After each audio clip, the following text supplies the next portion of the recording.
Imagine standing at your wedding reception and feeling your mate mark another woman while you're still holding a champagne glass.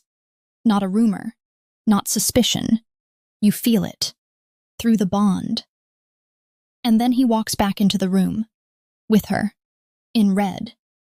Everyone turns to you, waiting for you to break. Angelina doesn't scream. She says one sentence. I don't compete for leftovers. And then, she walks out of her own wedding reception with a different alpha. This is her wedding reception. The ballroom smells like white roses and warm candle wax. Angelina knows this because she chose both. She chose all of it. Every detail of her own wedding. Spent 3 weeks deciding between white roses and ivory. Held fabric swatches against the tablecloths in natural light.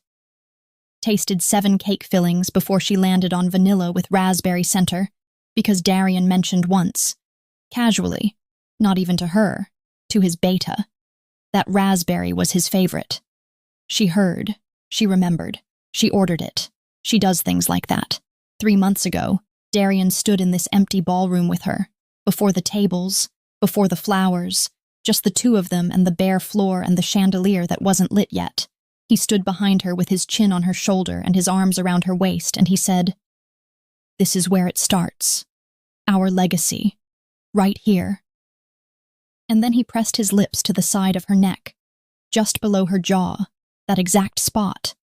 And she closed her eyes and thought, yes. This. Him. Forever. The chandelier is lit now. She is beneath it with a glass in her hand, and Darien's aunt is saying something about the centerpieces. Then it starts. A shift through the bond. Small at first. She keeps her eyes on the aunt. Absolutely stunning. You must have spent months. I did, Angelina says. Thank you. The wrongness sharpens. She knows this bond. Knows what it feels like when Darien is happy, angry, close, distracted. She has spent 2 years learning every frequency of it. This isn't any of those. This isn't an accident. He's choosing this. The first mark hits. It moves through the bond like a current running the wrong direction. Not her mark. Not anything meant for her. A mark going somewhere else entirely. Her smile stays exactly where it is. And the florist, did you use the packhouse's usual? We collaborated, she says. She takes a sip, sets the glass down, picks it up again. The bond settles. Still there, still him, but crowded now. She breathes, once, twice. Then the second mark comes. It lands clean, deliberate. There is no other explanation. She feels the curve of a neck that isn't hers, the intimacy of the placement, the exact spot. She knows the exact spot, because 3 months ago in this empty ballroom he pressed his lips there and called it the start of their legacy. She feels where his hands must be, not on her. She forgets to breathe. Her jaw locks so hard it aches. He did this while I was still in the room. Darien's aunt is still talking. Angelina nods once. The aunt smiles, touches her arm, moves away toward the canapé table. She looks at Darien's beta across the room. He is already looking at her. When their eyes meet, he looks away first. Not surprised, not shocked. Just away. He knew. She doesn't move for a moment. They knew. She thinks about the raspberry cake. The 3 weeks of fabric swatches. Every small, careful thing she did to make this night right for a man who had already made his decision before she sent the invitations. Angelina, one of the older pack women, hand on her arm. You've gone a little pale, sweetheart. I'm fine. Steady.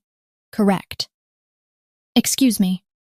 She walks to the bar, sits down, puts both hands flat on the counter and looks at them until they stop. Luna, the bartender, young, nervous. What can I... Whatever is strongest. Please. He pours. She drinks before he finishes. Another. She doesn't know how long she sits there. Long enough for the second glass to become a third. Long enough for the reception noise to blur into something she doesn't have to process anymore. She stares at the bar top. White rose petals scattered across it. Her idea, she put them everywhere.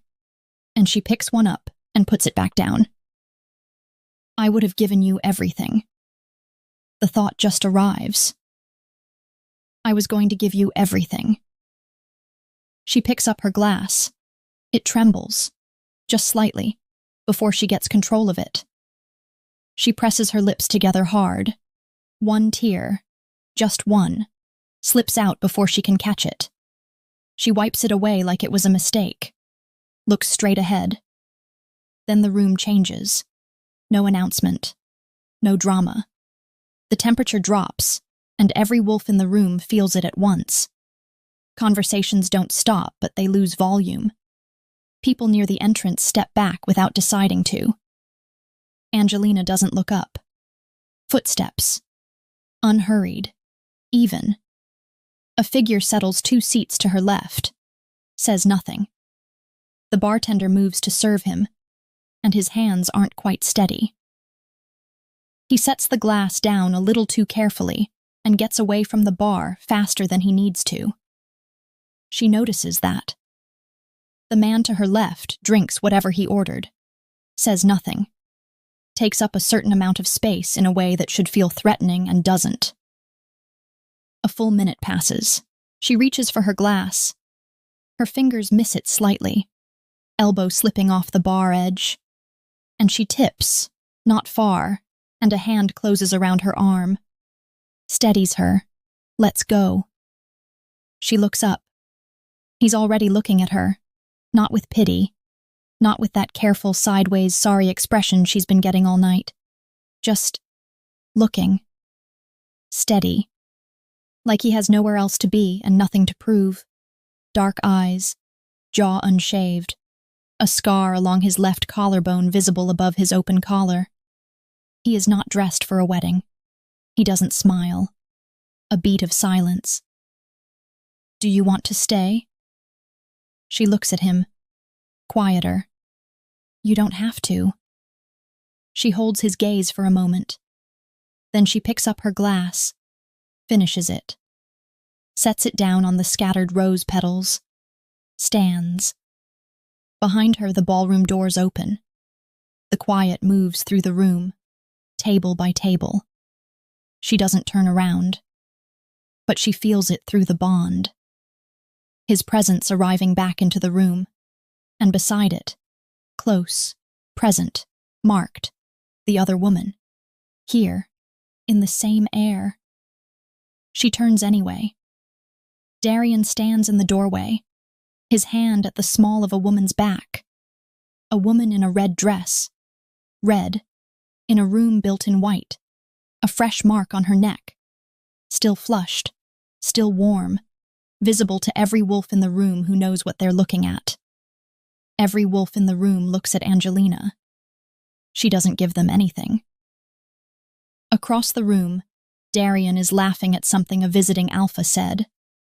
Too loud, too easy. He doesn't see her standing at the bar. He doesn't feel her watching. He's too busy proving he already moved on.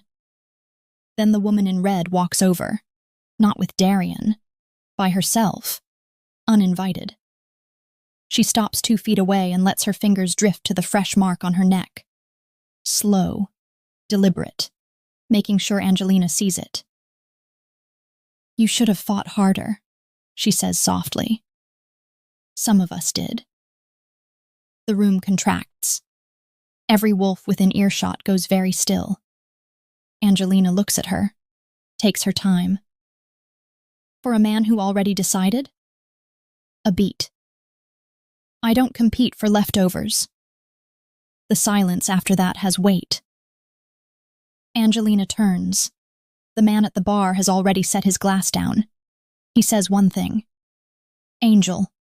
Not loud, not a question, just a direction. She doesn't look at him. Let's go. He follows. The cold outside hits her bare shoulders. She doesn't react to it. His car, his driver, no questions. Door already open. She gets in. He gets in on the other side. Through the walls, she can hear the reception trying to resume. Music restarting. Someone laughing too loud the way people do when a room needs to pretend. Angelina faces forward. The car moves. She doesn't look back. The car doesn't go far. 20 minutes past Ashevail's border, through iron gates she doesn't recognize, up a gravel road with dark trees pressing in. Stone. Private. Lit from inside like it's been waiting. She doesn't ask. He doesn't explain. The driver stays with the car. Kale holds the door. She walks through it because there is nowhere else she is going tonight. Inside is warm, dark wood, high ceilings, a fire already going, heavy furniture, nothing decorative. Everything here has a purpose. Bookshelves, a weapons rack that has been used recently, a side table with a folded map weighted at the corners. She almost moves past it. Then she doesn't. The map is regional. Pack territories in different inks. She finds Ashevail without trying. It's the only one marked in red. She looks at it a moment longer than she should. Steps back. Says nothing. He brings her a glass without making a moment of it. He sits. She stays standing. The silence isn't uncomfortable. She spent 3 hours in a room full of people and felt hollow. This quiet feels like the first honest thing tonight. Kale just exists in the chair with his drink. She drinks. It burns. Good. I don't know your name, she says. Kale. No rank, no pack. Angelina. He nods once, doesn't repeat it back. She says it before the warmth makes her forget why it matters. I'm not looking for anything. All right, he says. I mean it. I know. No negotiation, no wounded pride, just all right. They talk. Ordinary things. Border logistics. Pack rotations. Nothing that touches ballrooms or white roses. Her glass gets refilled at some point without her asking. Why did you stay? She says. You looked like you were leaving. I was. Then? He looks at the fire. Then I wasn't, he says. He doesn't look at her when he says it. That is somehow worse than if he had. The fire burns lower. She is on the floor now. Back against the chair, legs stretched out.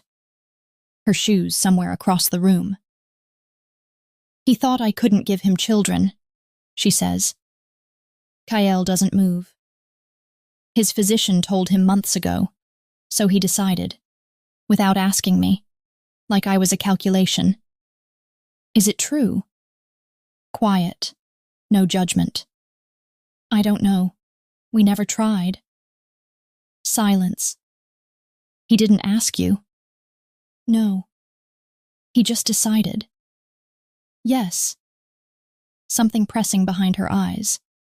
She already cried once tonight. 1 tear. That was her limit. I would have done anything. I would have tried everything. He didn't ask me. The fire pops once. Angel. She looks at him, leaning forward, elbows on his knees. You got in the car. You could have stayed, could have collapsed or raged or done everything he expected. A pause. You got in the car. You're still here, he says.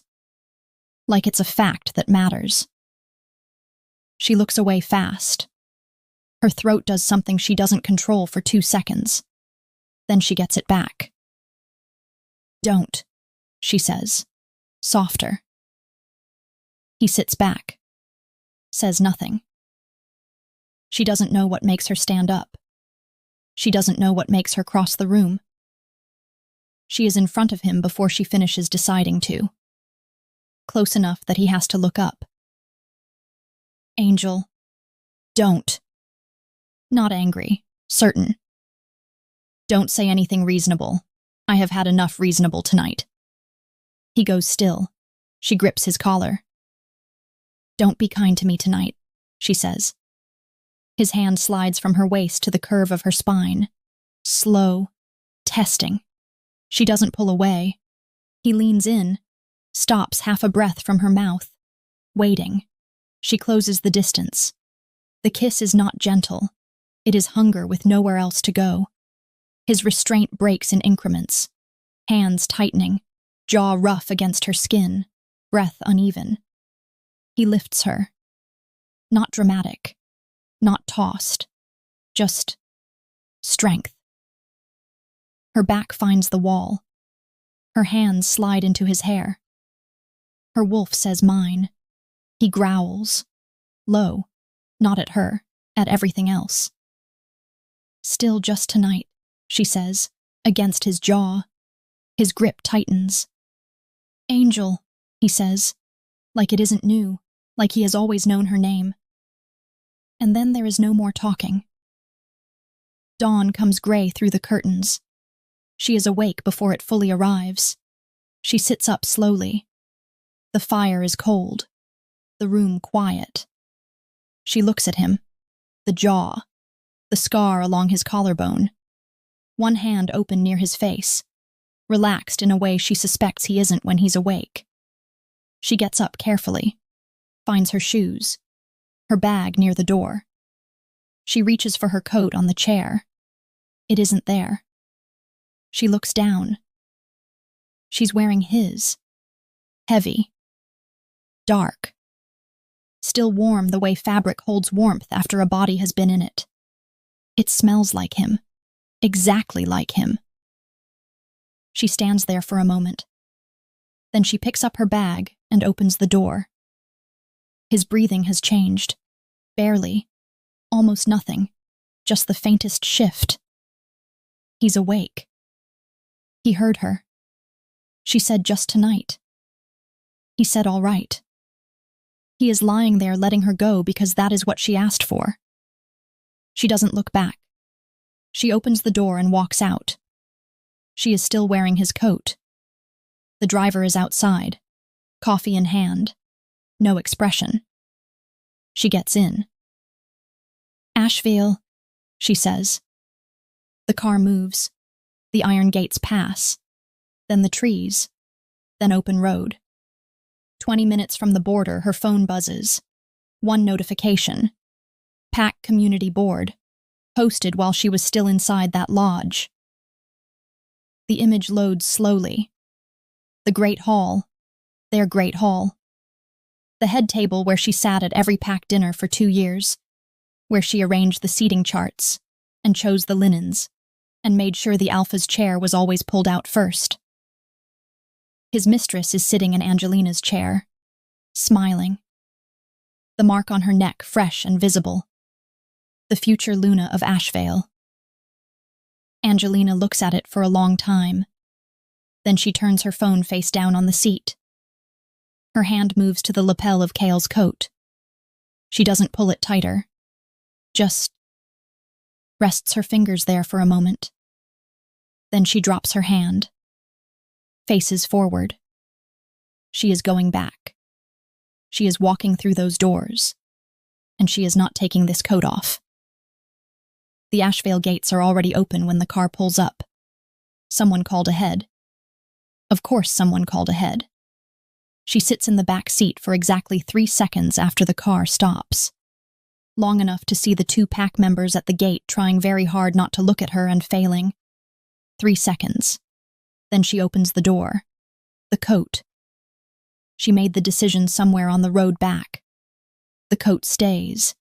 Heavy and dark and smelling of dark pine and something older that her wolf keeps trying to move toward. She steps out of the car. The wedding dress below the coat. Her heels on the gravel. She does not make a face when the cold morning hits her. She slept in her wedding dress. She is walking back into her mate's pack house in her wedding dress and another alpha's coat. Let them look. The pack house entrance rises in a high stone arch. She knows which flagstone sits slightly higher because the ground shifted last winter, and Darien never fixed it. She knows the door handle sticks in cold weather, and you have to lift as you push. She lifts. She pushes. It opens. Nobody opens it for her. The entrance hall isn't empty. 6, maybe 7 people arranged with the careful casualness of those who've been waiting and want to look like they haven't. They all look at her. She looks back.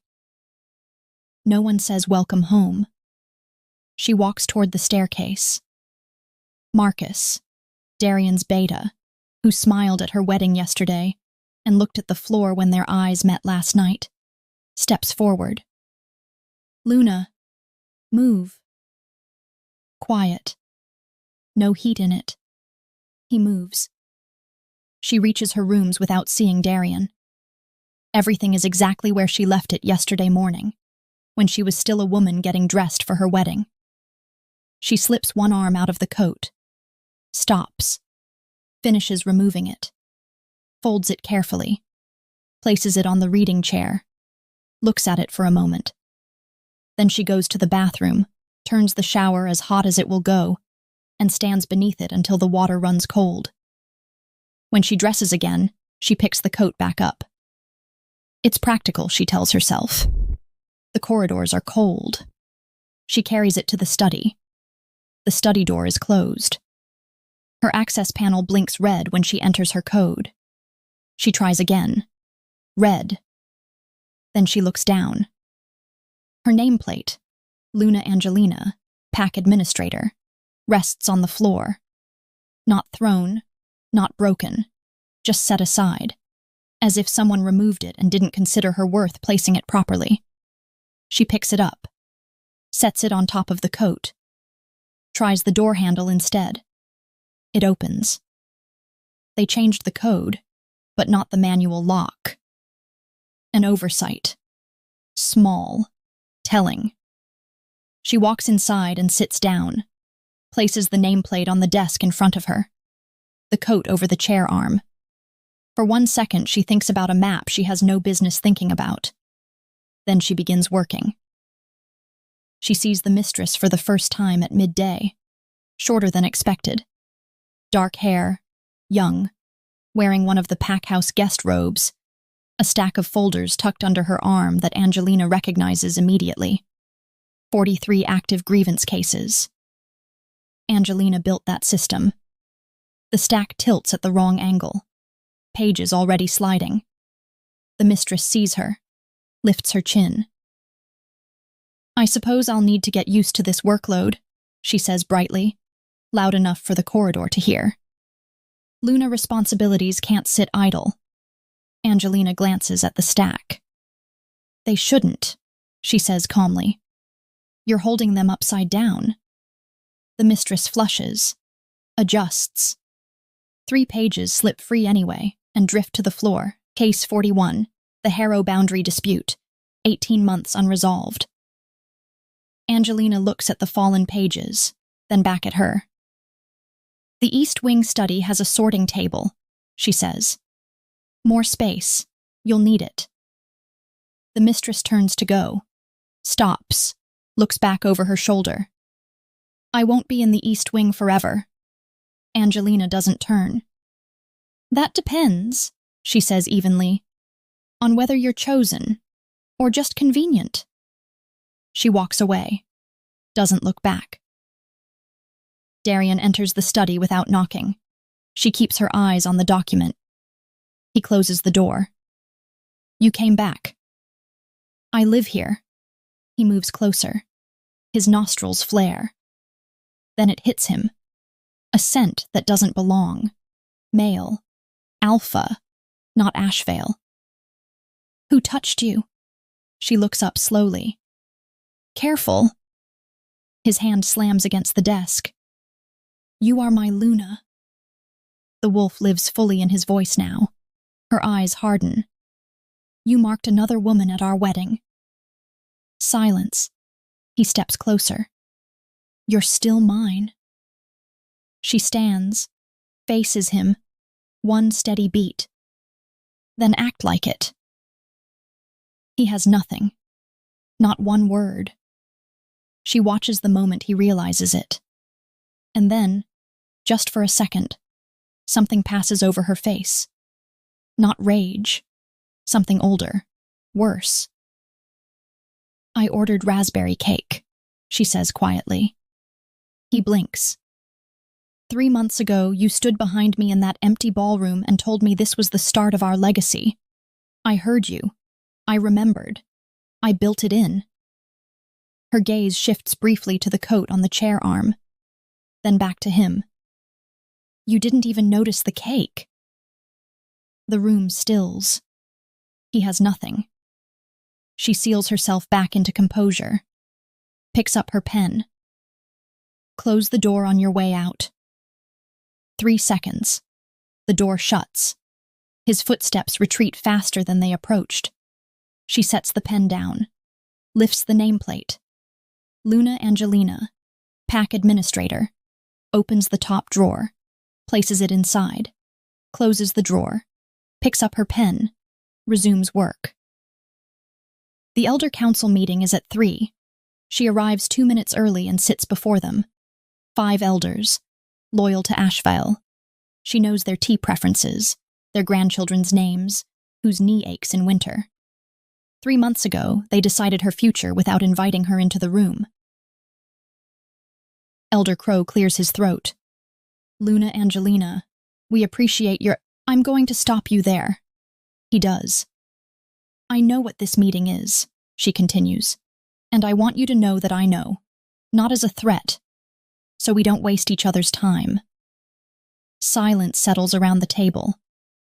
I have managed the Luna duties of this pack for 2 years.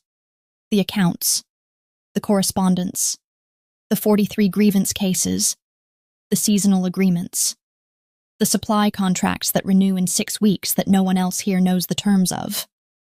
A pause. You want a transition that doesn't break things. I'm the only one who can give you that. And we all know it. Crow studies her. What are you asking for?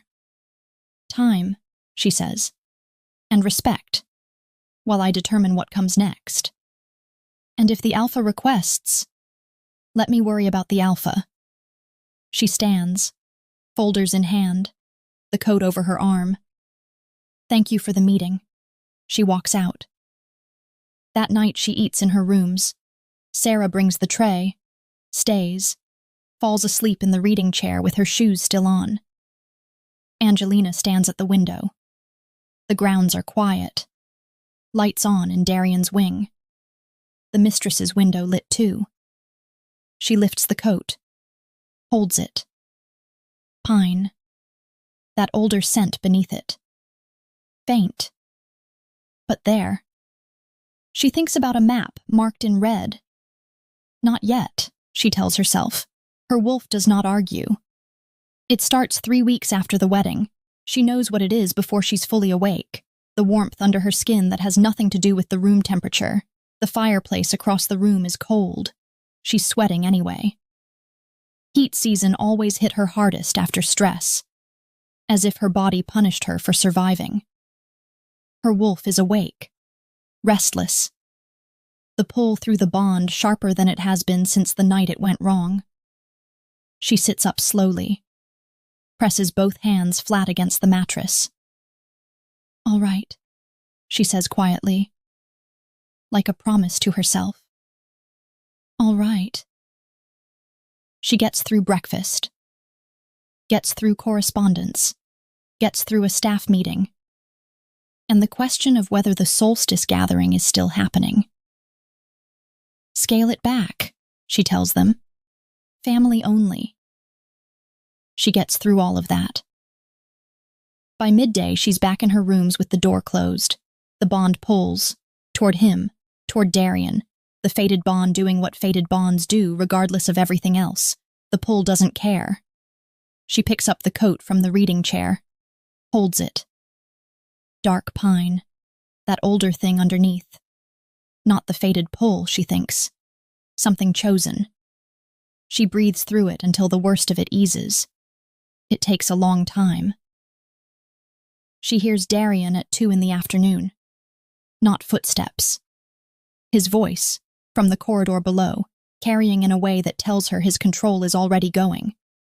She stays where she is. Then, from below, through the floor, through the walls, a chair scraping hard against stone. Then Darien's voice. Not language anymore. A sound from below language. Below reason. Angelina presses her back against the headboard. This is what you chose, she thinks. This is what you decided was worth it. Her wolf lurches toward the bond, and she locks down on it with everything she has. No. Her mother knocks 10 minutes later, comes in without waiting, closes the door, looks at Angelina on the bed and says, "Your father is coming." Her father's key turns in the lock at 4:30. Not to come in, to lock it from the outside. His voice through the wood is steady. "I'm here. Nobody comes through this door." She presses her palm flat against it from her side. Breathes. The courtyard shifts at dusk. Not voices. Movement. Ashevail has doubled the east wall guard. Quiet. Controlled. Panicked in a way that doesn't show. Like the pack can smell weakness. Her father doesn't mention it. But he checks the window twice before locking her in for the night. She notices. She doesn't know what it means. She doesn't ask. By evening, the worst recedes.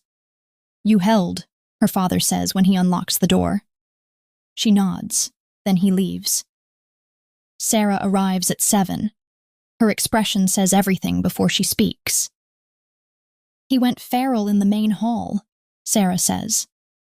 4:15, 6 pack members watching. The wolf came through? Nails, voice, eyes, a small pause. "He was hunting for you through his own pack house." With her there? With her there. Silence stretches. "She tried to touch him," Sarah says. "To calm him." Angelina goes still. "He threw her off." The words sit between them. "The pack saw it," Sarah continues. "And for the first time, they didn't look at her like she was the prize." Angelina says nothing. "She screamed at him," Sarah adds. "In front of everyone. Called him a liar.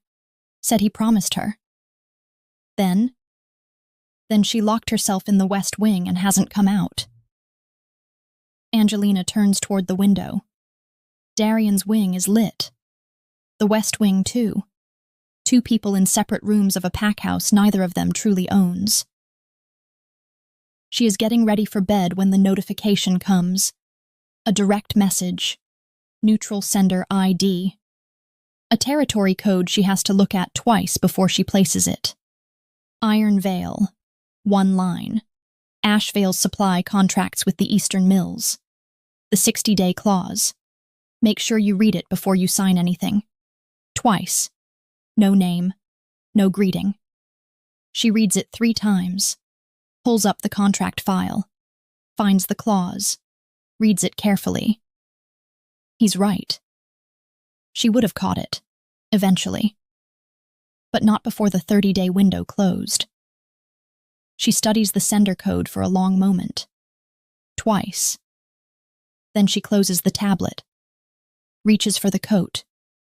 Brings it to her face. Breathes in. Nothing. She inhales again. Deeper. Nothing. Just the pack house. Just herself. He's gone from it. 3 weeks. And now just fabric. She sits very still on the edge of the bed, and something in her chest shifts in a way she isn't prepared for. She is starving. She sets the coat down, looks at her hands. then at the notification still glowing on the tablet screen. Twice. She lies back, stares at the ceiling. Not yet, she tells herself. But the coat is empty, and she already knows what she's going to do when that invitation arrives. Ironvale. The same evening. The training field is empty by the time the message comes through. Kale reads it once, sets the tablet down, then picks it up again. Check the security on the Ashevail route, he says evenly. We leave a day early. His beta doesn't ask why. He already knows. 3 days after the heat season, Darien sends her flowers. Not a letter, not a conversation, not an acknowledgement of what happened in the main hall, or the West Wing, or the 2 hours she spent on the floor of her own bedroom, with her back against a locked door. Flowers. White roses. She stares at them when Sarah brings them in. The card is formal. Pack letterhead. His seal. 3 lines about the seasonal transition and pack stability and moving forward in a spirit of mutual respect. Mutual respect. She reads it twice, then hands it back to Sarah. Put them in the entrance hall, she says. The pack can enjoy them. Sarah takes them without a word. Angelina turns back to the contract file open on her desk. The 60-day clause. She has already drafted the counterterms, already identified which provisions need renegotiation, in what order, and where Ashevail's leverage points are. She did all of that last night, instead of sleeping. She picks up her pen. White roses. She chose white roses for the wedding because he mentioned once, casually, not even to her, to his beta, that he thought they were elegant. She heard. She remembered. She ordered 300 of them. She lowers her gaze to the contract, gets back to work. The invitation arrives that afternoon. Pack Summit. 6 weeks out. Ashevail hosting. Every alpha in the region. A full gathering. The kind that happens for serious political business. Or the kind of ego that mistakes itself for serious political business. She reads the guest list. Her eyes move through it the way they move through contract clauses now. Efficiently, looking for the one thing that matters. She finds it. Ironvale. She sets the invitation down. Picks up her pen. Sets it down again. Looks at the name. Kale Dorn, Alpha of Ironvale. She hasn't said his name out loud since she returned. Hasn't written it. Hasn't allowed herself to think it directly. Only around the edges. Only the territory code. Only twice at the end of a single line of text. She picks up the invitation again. 6 weeks. Her gaze drifts toward the reading chair. The coat rests there. Empty. Just fabric now. Just memory. She thinks about a man who said just tonight, and then spent 3 weeks paying attention from a distance. Who chose to say so with a contract clause, because he understood, without being told, exactly what kind of woman she is. She thinks about a map with Ashevail marked in red. She places the invitation in her top drawer, returns to the contract file, but she isn't reading it anymore. She passes Darien in the corridor outside the Alpha's study at 5:30. Brief. Just the corridor. Just the two of them moving in opposite directions. His beta's behind him. Her folders under her arm. He slows when he sees her. Opens his mouth. She keeps walking. And something happens that she doesn't expect. She cannot smell him. Not faintly. Not differently. Just nothing. The bond is still there, that crowded, altered thing, but his scent, which used to fill every room she entered, which she used to track without thinking, which once meant home before it meant wrong, is gone. Just corridor, just stone. Just the faint scent of the pack house around him. like ash where something used to burn. She reaches the end of the hallway before she lets herself consider what that means. Her wolf doesn't react to him at all. It is already pointed somewhere else. She finds him in the Alpha's study that evening. She told him she would come when she was ready. 3 weeks ago. He has been waiting. She sees it in the way he looks up when she opens the door. Too quickly. Too much relief. She sits across from him. Does not close the distance. "You sent flowers," she says. "I thought..." "White roses." He stops. She studies his face. The jaw she has known for 2 years. The eyes. The posture of a man who believes he is about to win something. She used to mistake that certainty for safety. "Did you ever intend to tell me?" she asks. Not argue. Just, "Did you ever intend to tell me?" He chooses his words carefully. "It wasn't something I wanted to hurt you with. The physician's report. I was trying to protect you." "You were trying to handle it," she says evenly. "Like a problem. Like a Luna who deserved..." "Like a problem," she repeats. Silence stretches between them. "I made a decision for the pack," he says. "For the future." "You made a decision for you," she says. "And then you sent me white roses." He goes still. She rises. "I'm staying through the summit," she says. "The contract renewals need handling. The elders need continuity. I am not leaving Ashevail in the middle of a political gathering because of choices you made." He looks up at her. "After the summit," she continues, "we will have a different conversation." "Angelina." "The flowers are in the entrance hall," she says. "If you want to see them." She leaves. She hears him scream her name behind her, but she doesn't stops. 2 days before invitations go out, Mrs. Holt finds her in the Luna's study. 60 years with Ashevail. She served Darien's mother. And his mother's mother. She closes the door behind her. "I need to know how to seat the summit dinner," she says. "The guest from the West Wing." She doesn't say mistress. She doesn't say marked mate. Guest from the West Wing. Words, used like architecture. Angelina looks up. What is her current pack classification? Unregistered guest, not formally inducted. Then she seats as an unregistered guest. Standard protocol. End of the secondary table. Mrs. Holt writes it down. And the Alpha's place setting? Standard. Head of the primary table. And yours? Angelina meets her gaze. Luna's seat, she says. Where it has always been.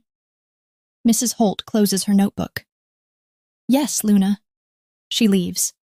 Angelina looks at the door a moment longer, and then returns to work.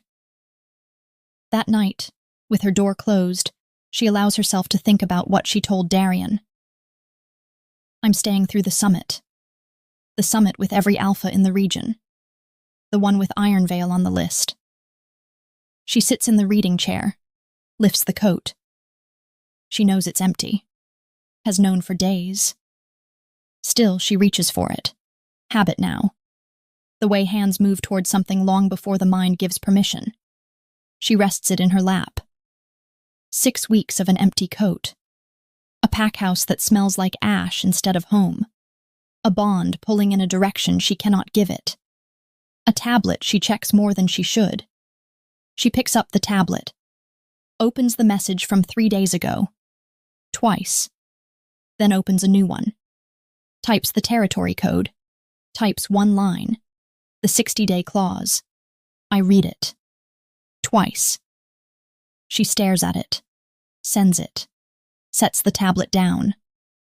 Her wolf goes quiet for the first time in 3 weeks. Not satisfied. Not settled. Just pointed somewhere she has finally stopped arguing with. She looks at the ceiling. Ironvale. The same evening.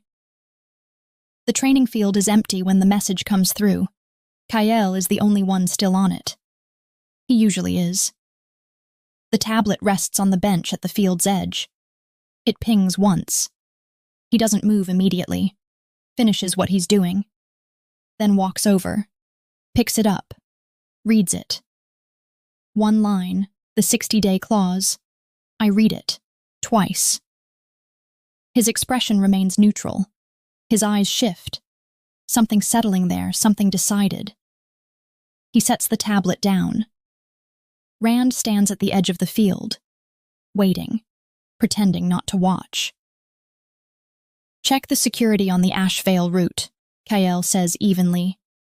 Rand straightens. We're going? We leave a day early. Rand studies him for exactly 1 second. Yes, Alpha. He leaves. Kale picks up the tablet again, looks at the message once more, sets it face down, goes back to work. Ironvale arrives a day early. She feels it before she sees it. Her wolf goes still. That same stillness from the bar 6 weeks ago. And then the car comes through the Ashevail gate, and she's already at the window with a contract she stopped reading 20 minutes ago. The car stops. His beta steps out first, scanning the courtyard with the eye of someone assessing sightlines, not scenery.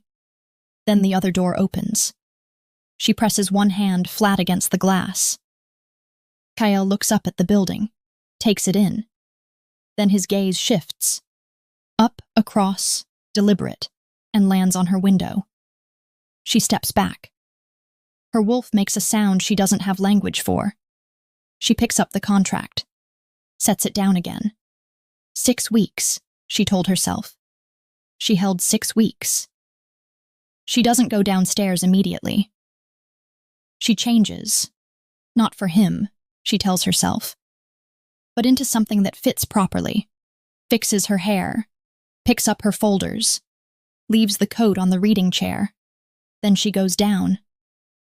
She smells him before she sees him. Crossing the entrance hall, it hits her like stepping into different air. Dark pine, that older note beneath it.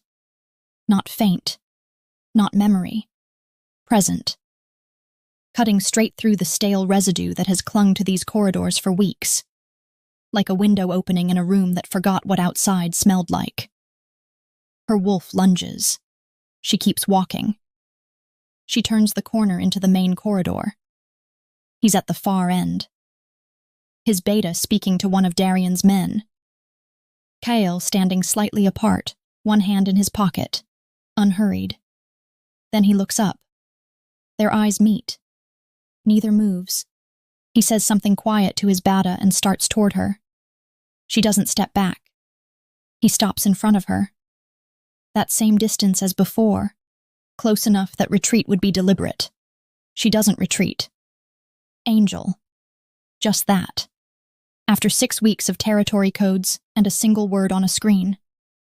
You're early, she says. Yes. The summit isn't until tomorrow. I know. Security considerations. Of course. Something shifts behind his eyes. The East Wing guest suite has the best sightlines, she says evenly. If that's a concern. I'll keep that in mind. She nods and moves to pass him. His hand finds the small of her back. Barely. 3 seconds. The same touch as 6 weeks ago beside a dying fire. Her fingers tighten around the folder. She keeps walking. She reaches the end of the corridor before she remembers to breathe. The summit dinner. 32 alphas at the primary table. Mrs. Holt's seating chart exact and deliberate. The guest from the West Wing sits at the far end of the secondary table. Angelina sits at the Luna's seat. Kale sits 6 places down at the primary table. She's aware of him the way you're aware of fire in a room.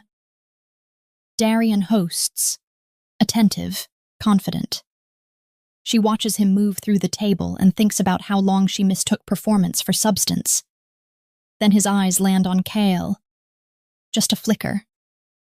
His hand stills on the table. His nostrils flare. He places the scent. And he understands exactly where she was. She lifts her wineglass. Drinks. After dinner, the gathering shifts to the main hall. She's speaking with the Veil Alpha when she feels it again. Kale moving through the room. That atmospheric shift. Conversations lowering near him. He stops beside her. Doesn't interrupt. Waits. The Veil Alpha reads the moment and bows out quickly. Alpha Dorn. Alpha Vance. A nod. Then Kale looks at her. The Veil Alpha excuses himself. Section 4, Kale says quietly. Subsection C. It traps you later. She studies him. You read the Veil contract. Old trade agreement. Same mills. Why? He doesn't answer immediately. Because you needed it. Something in her chest loosens. 30 alphas in the room. Darien at the far end. She looks at Kale anyway. How are you? He asks, low enough that it isn't for anyone else. Better, she says, and she means it. He nods once. Then she feels it. The spike through the bond. Darien staring. Not polite alpha assessment. His fingers curling slowly around his glass. A muscle jumping in his jaw. His marked mate looks up, reads his face, then looks at Kale. At Angelina. Something shifts in her expression. Her hand tightens on Darien's arm. Not possessive. Frightened. Angelina studies him. It makes you someone still figuring out how to survive something, she says carefully. That's all. Kale holds her gaze for a second, then looks back toward the dark path ahead. 10 minutes later, he speaks again. It was a Tuesday, Kale says. Early winter. First snow. She'd been in labor since the night before. Angelina keeps her pace steady. The physician said it was going well, he continues. I was in the corridor because Mira said having me in the room made her anxious. That she'd do better without me there. He swallows once. I said all right. He doesn't rush the next part. I stood outside that door for 6 hours. I could hear her through it. His voice lowers. And then I heard him. He stops walking. Angelina stops too. My son, Kale says, crying. He draws in a breath. And then Mira went quiet. And I knew. Before the door opened. I already knew. His throat tightens. This time he doesn't force it down. 3 years of carrying it. 3 years of that word. All right. Angelina doesn't reach for him immediately. She just stays there beside him. After a long moment, she slips her hand into his. Kale looks down at their joined hands, then at her. I've never said that, he admits. Out loud. To anyone. I know, she says. His brow tightens slightly. How? Because you said all right to her, Angelina explains softly. When she asked you to wait outside, you said all right. You stood in that corridor for 6 hours, and you never told anyone that you said it, and she died anyway. His grip tightens. That's what you've been carrying, she continues. Not just her. That word. Kale doesn't argue. He just lets her see it. And she doesn't look away. They stand there in silence. Eventually, Angelina clears her throat lightly. The drawing. Kale blinks back to the present. What? Draw him one back, she says. It doesn't have to be good. I can't draw, he replies. A faint hint of warmth touches her voice. Neither can he, apparently. For the first time that night, Something unguarded flickers across Kale's face. Apparently, he echoes. The space between them shifts. We should go back, Angelina says at last. Probably, Kale agrees. Neither moves for a second. Then she starts walking. He falls into step beside her. Halfway back, Angelina notices it. High on the third floor. The window at the end of the corridor outside the Alpha's study. A silhouette. Still. Watching. She doesn't break stride. The warmth of the walk stays with her. But she registers the shadow. At the bottom of the staircase, she turns toward him. Kale stands in the entrance hall, hands in his pockets, collar turned up. Thank you, she says, for tonight. He tilts his head slightly. Which part? She almost smiles. All of it. He nods once. She goes upstairs. In her room, she moves straight to the desk, opens the contract file. Section 4, subsection C. She finds it, reads it carefully. Then she sees it, in the margin, small, precise, a pencil bracket around the clause linking to the 60-day provision, the one that would have trapped her. He marked it. Before the message, before twice, before any of it. She stares at the mark for a long time. Then she reads the rest. Twice. She can still smell him, not on the coat, on her. Summit morning arrives gray and still. Angelina is up before it, dressed, at her desk. The pack house is quiet. 32 alphas in their rooms, reviewing, preparing. She knows what Darien wants from today. She saw the window last night. She prepares accordingly. Sarah arrives at 7 sharp. He was in the Alpha's study until 4, Sarah reports quietly. Elder Crow, 2 senior betas, and the Harrow Territory Alpha. Angelina sets her pen down. Harrow, 18 months unresolved. Thank you, Sarah. Sarah leaves. Angelina writes 3 short lines on a separate sheet of paper, folds it once, sets it aside. Then she goes back to work. The summit opens at 9. 32 alphas seated around the primary table. Elder Crow at the far end. Kale is 6 seats down. She does not look at him when she sits. She feels him, that specific stillness. Her wolf settles. She opens her folder. The first 2 hours are legitimate business. Trade routes, border clarifications, seasonal tariffs, then the Veil supply contract. Angelina presents the counterterms herself, clear, precise, no deference. Halfway through, 3 alphas shift in their seats, reassessing her in real time.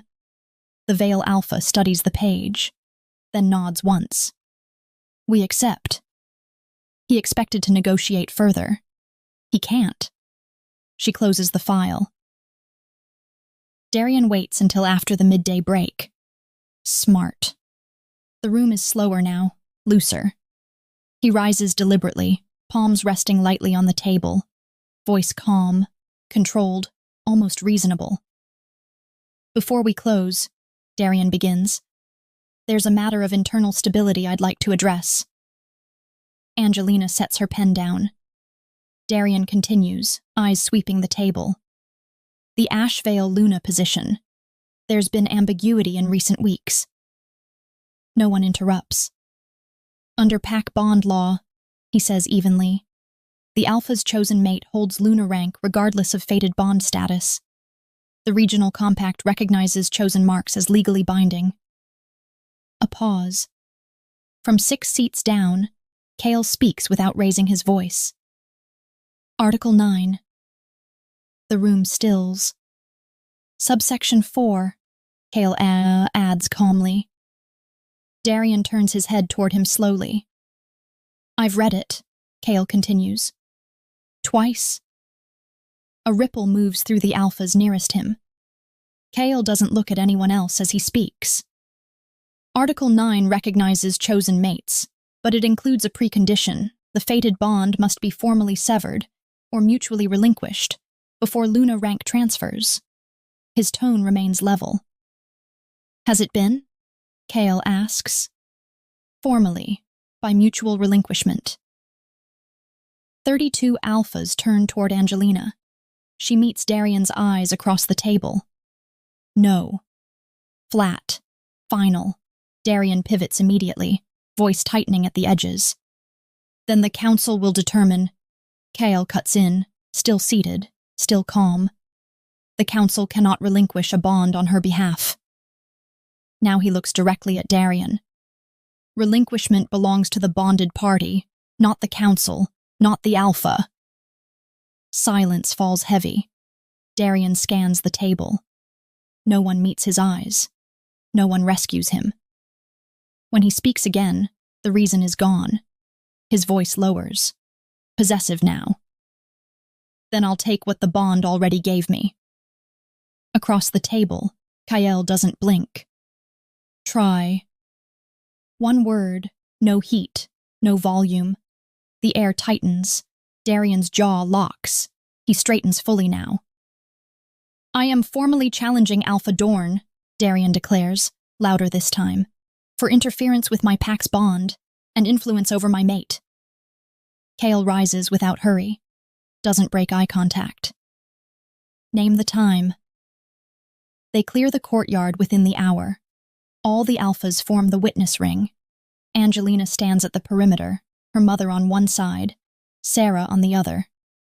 In the center, Kale removes his jacket, folds it neatly, hands it to Rand, rolls his sleeves, tests his footing on the stone. No display. Across from him, Darien rolls his shoulders once, breath sharp through his nose. Young, fast, burning, completely certain he will win. That certainty is dangerous, and Kale knows it. Darien moves first, fast, aggressive, forward. The first hit lands. Kale's head snaps sideways. A murmur ripples through the ring. Kale resets instantly. Doesn't retreat. Moves laterally instead of back. Watching. Measuring. Darien presses harder. 2 more strikes. Sharp. Angry. Kale absorbs them. And then something changes in his face.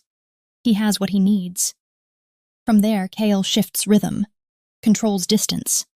Lets Darien overextend. Every charge costs him something. Darien grows faster. And sloppier. One opening. Kale steps inside. 2 precise movements. Darien hits the stone. Hard. He does not rise. Silence drops like a weight. Kale steps back immediately. He doesn't stand over him, doesn't look to the witnesses. He rolls his sleeves back down.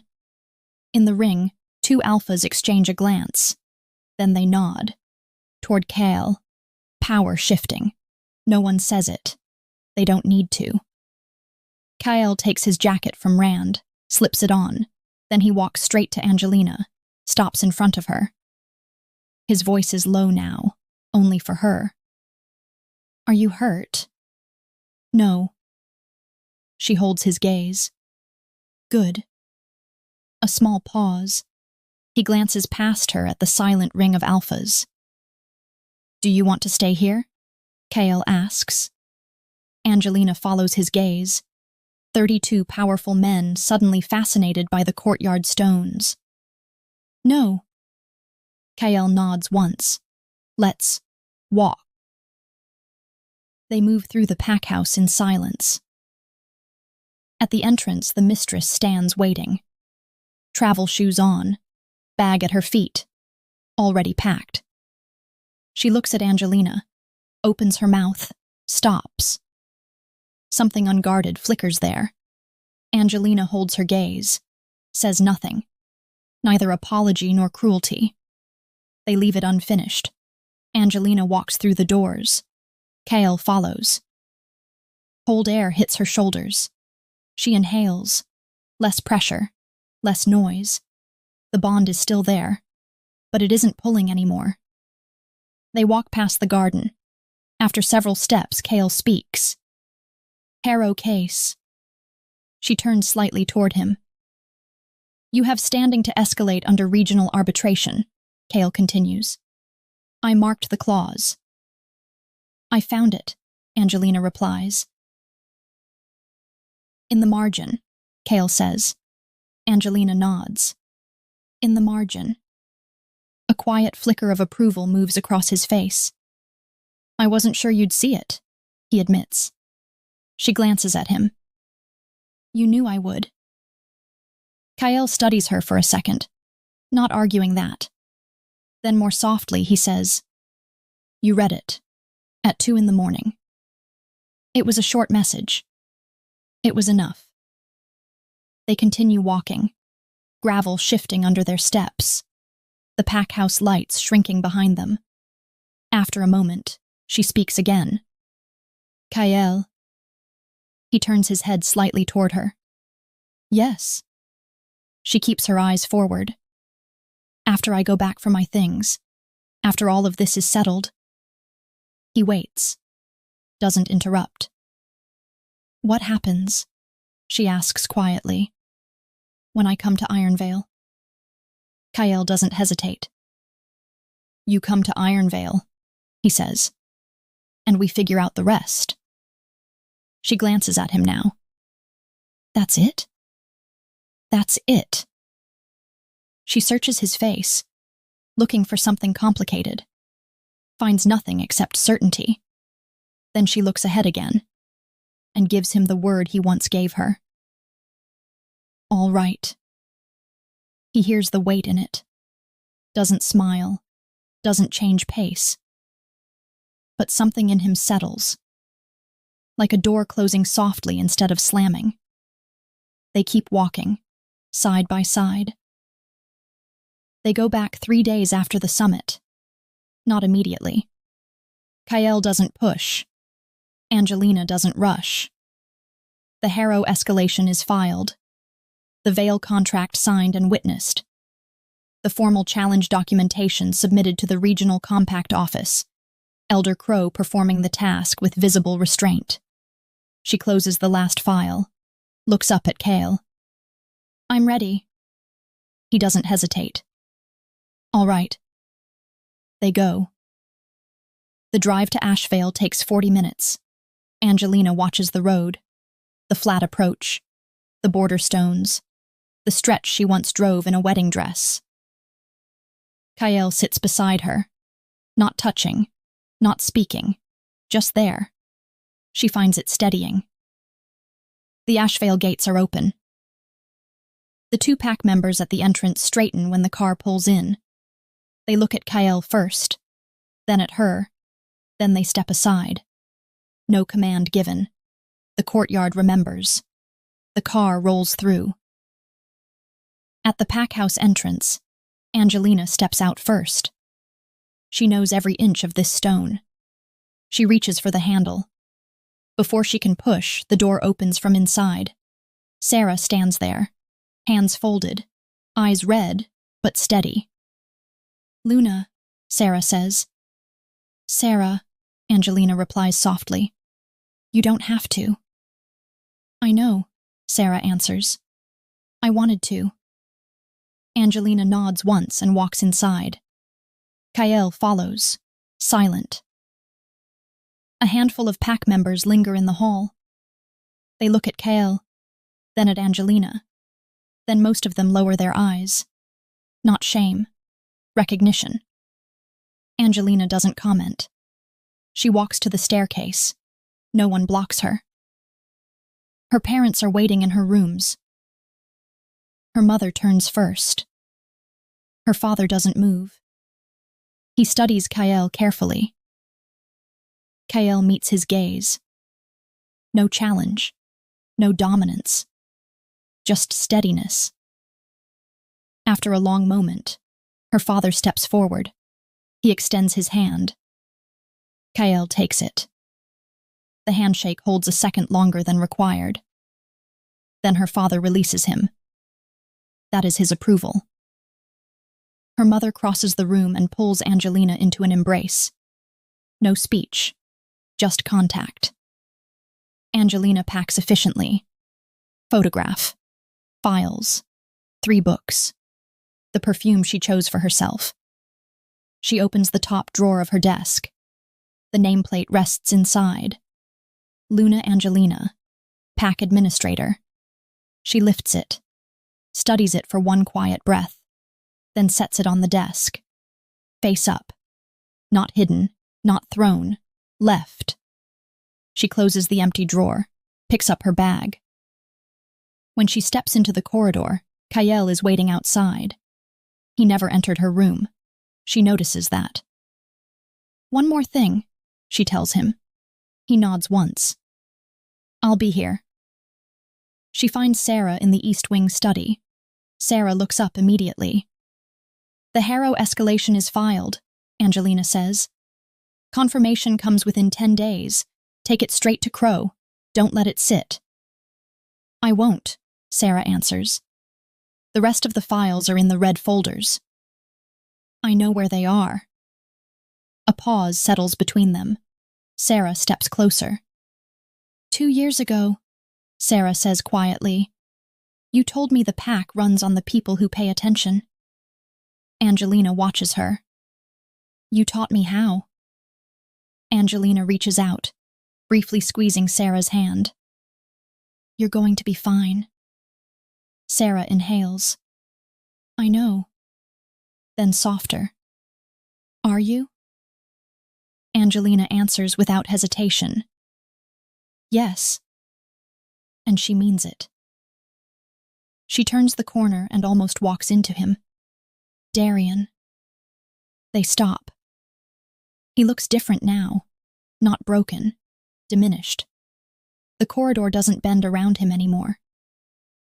Angelina, Darien starts. She keeps walking. You should have chosen me, Darien says, voice tightening.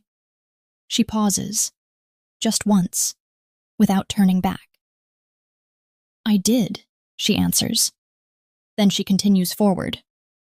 Kale steps up beside her. He doesn't look at Darien, doesn't speak. They leave him standing there. Her parents are waiting on the front steps.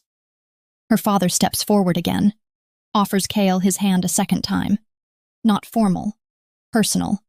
Kale takes it. A brief nod between them. Her mother hugs Angelina once more. Call me, her mother says. I will. I mean it. I know.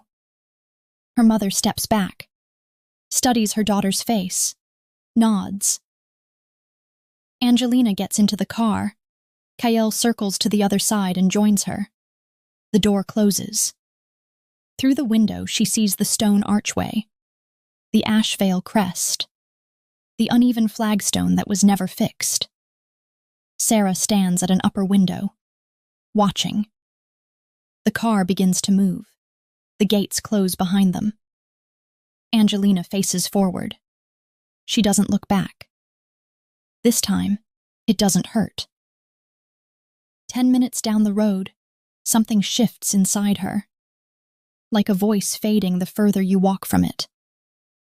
The Ashevail bond thins, not severed, just distant. She lets it. The Ironvale border markers appear ahead. The trees are darker here, denser. Her wolf lifts its head. Beside her, Kale turns slightly. Are you sure?